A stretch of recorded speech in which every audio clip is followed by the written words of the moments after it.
नमस्कार, मैं प्रियंक मिश्रा, जिला दंडाधिकारी कटनी।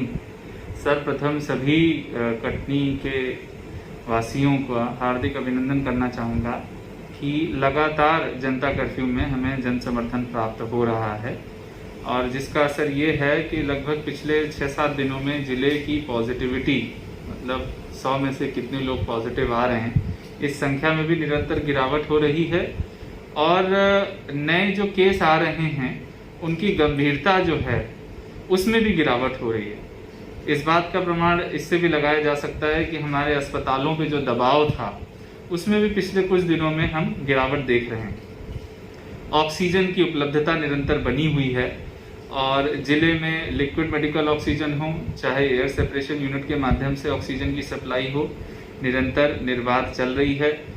बीच में 1-2 दिनों के लिए निजी उपयोग के लिए जो लोग ऑक्सीजन सिलेंडर का उपयोग कर रहे थे उनके ऑक्सीजन को हमने थोड़ा कंट्रोल किया था, बट क्योंकि अब हमें ऑक्सीजन निरंतर प्राप्त हो रही है उस व्यवस्था को भी सुचारू रूप से प्रारंभ कर दिया गया है।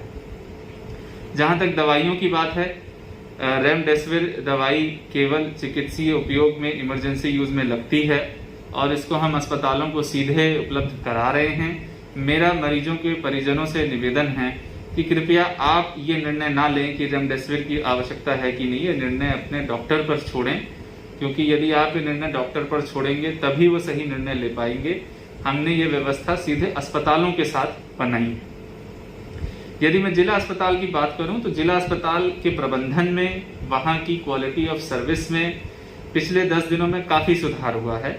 ऐसे पेशेंट जिनको जिला अस्पताल में रहने की आवश्यकता नहीं थी उनको हमने डाउनशिफ्ट करके अपने कोविड केयर सेंटर में, दिव्यांचल में या फिर घर के लिए डिस्चार्ज किया है ताकि हमारे बेड खाली हो सकें और हम केवल सीरियस केसेस को ही जिला अस्पताल में रख सकें। जिला अस्पताल के प्रबंधन में हमने एक और पहलू जोड़ा है, वो ये है कि हम चाहेंगे कि कोई भी व्यक्ति बिना बेड के ना हो। कल ही हमने 50 बेड दिव्यांचल के कोविड केयर सेंटर के लिए और 50 बेड अपने जिला अस्पताल के लिए मंगाए हैं। 1-2 दिनों में वो स्थापित हो जाएंगे और वहां की व्यवस्था और उपयुक्त हो जाएगी। मानव संसाधनों में चाहे स्टाफ नर्स की नियुक्ति हो, वार्ड बॉयज की नियुक्ति हो, सिक्योरिटी गार्ड की नियुक्ति हो, वो लगातार जारी है और इनके नियुक्ति करने के बाद 2-4 दिनों में हमारे जिला अस्पताल और भी ग्रामीण अस्पतालों की व्यवस्था सुदृढ़ हो जाएगी। किंतु एक ऐसा विषय है जिसके बारे में मैं सभी मरीजों के और उनके परिजनों को आगाह करना चाहूंगा। देखिए, इलाज परिजनों को नहीं करना है, इलाज डॉक्टर को करना है। ऐसे कई मरीज जिला अस्पताल में एडमिट हैं जिनसे मिलने के लिए 1 से अधिक परिजन आते हैं जिनके पास आई कार्ड भी नहीं होता है। हम निरंतर इसमें कड़ाई कर रहे हैं, लेकिन अब स्थिति ये आ गई है कि हमें ऐसे मरीजों को डिस्चार्ज करना पड़ेगा, उनसे सेवाएं वापस लेनी पड़ेगी जिनके परिजन अस्पताल प्रबंधन द्वारा दिए गए निर्देशों का पालन नहीं करते हैं। आप सभी परिजनों को यह भी समझना पड़ेगा कि ये आपके स्वास्थ्य के लिए भी हानिकारक हो सकता है। अस्पताल में भोजन की व्यवस्था भी है, दवाइयों की व्यवस्था भी है, सीटी स्कैन की व्यवस्था भी है। आपके वहां उपस्थित रहने से और आपके परिजन जो कि एडमिट हैं उनके चिकित्सा में कोई प्रभाव नहीं पड़ता है। हमने आने वाले सप्ताह में अपने लिए ये लक्ष्य रखा है कि जिस प्रकार जिला अस्पताल में हम मरीजों का इलाज करा रहे हैं, कोविड पेशेंट का इलाज करा रहे हैं, उसी प्रकार हमारे कुछ प्राथमिक स्वास्थ्य केंद्र और सामुदायिक स्वास्थ्य केंद्र जहां पे सेंट्रल ऑक्सीजन की लाइन की स्थापना हो चुकी है, वहां पर भी हम अपना इलाज प्रारंभ कर सकें ताकि ग्रामीण क्षेत्रों के जो हमारे पेशेंट्स हैं उनको शहर तक ना आना पड़े। इस व्यवस्था में कुछ समय लग सकता है, इसके लिए मानव संसाधन, ऑक्सीजन की सप्लाई, दवाइयों की व्यवस्था की जा रही है और मुझे पूरा विश्वास है कि आने वाले 3 से 4 दिनों में हम 50 बेड जो हैं अपने ग्रामीण क्षेत्र के अस्पतालों में भी तैयार कर लेंगे।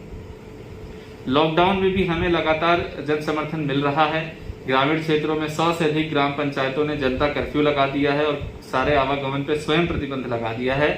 शहरी क्षेत्रों में भी लगातार कार्रवाई भी हो रही है और लोगों का सपोर्ट भी मिल रहा है। उसके बाद भी कुछ लोग ऐसे हैं जो बिना बात के अनावश्यक सड़कों पर निकल रहे हैं। मैं उन सभी को आगाह करना चाहता हूँ कि आप न केवल अपने स्वयं के स्वास्थ्य को जोखिम में डाल रहे हैं बल्कि अपने परिजनों के स्वास्थ्य को भी जोखिम में डाल रहे हैं। कृपया करके घरों से बाहर ना निकलें। पुलिस तो अपनी कार्रवाई करेगी ही। मैं ये भी मानता हूं कि यदि ये स्थिति रही तो जिन लोगों के ऊपर चालानी कार्रवाई होती है, हम उन लोगों को स्वास्थ्य सेवा में कोई प्राथमिकता नहीं देंगे यदि वो या उनके परिजन भविष्य में उनको कोरोना होता है। सबसे अंत में मैं ये बात भी बताना चाहूंगा कि भविष्य हमारे लिए क्या है। हमने जनता कर्फ्यू लगाया है और जनता कर्फ्यू भी 8 तारीख तक लगा हुआ है। हो सकता है कि स्थिति को देखते हुए हमें इसे बढ़ाना पड़े, हो सकता है कि यदि स्थिति सुधरे तो हम इसमें और ढील दें, लेकिन कोरोना एक लंबी लड़ाई है, ये कई महीनों तक चलने वाली है। इससे हम तभी जीत पाएंगे जब हम कोविड अप्रोप्रिएट बिहेवियर अर्थात मास्क और सोशल डिस्टेंसिंग को अपने जीवन में आत्मसात करें, चाहे कर्फ्यू हो या ना हो, चाहे हम घर में हो या घर से बाहर हो। हमें अपने जीवन में कुछ आदतें बदलनी पड़ेंगी, कुछ अपने व्यवहार बदलने पड़ेंगे, तभी हम लंबी दौड़ में कोरोना को अपने जीवन से निकाल सकते हैं। देखिए, स्थिति तभी बिगड़ती है जब हम लापरवाही करते हैं और उन्हीं पेशेंट्स की स्थिति बिगड़ रही है जो समय पर चिकित्सा सुविधा नहीं ले रहे हैं। इसलिए मेरा आप सभी लोगों से आग्रह है, अपने परिजनों और अपने आसपास निगरानी रखें। यदि कोई नियमों का उल्लंघन कर रहा हो तो प्रशासन को बताएं, और यदि किसी का स्वास्थ्य बिगड़ रहा हो तो भी हमें control room Covid helpline number पे बताएं, ताकि हम समय रहते परिजनों का इलाज कर सकें। बहुत बहुत धन्यवाद।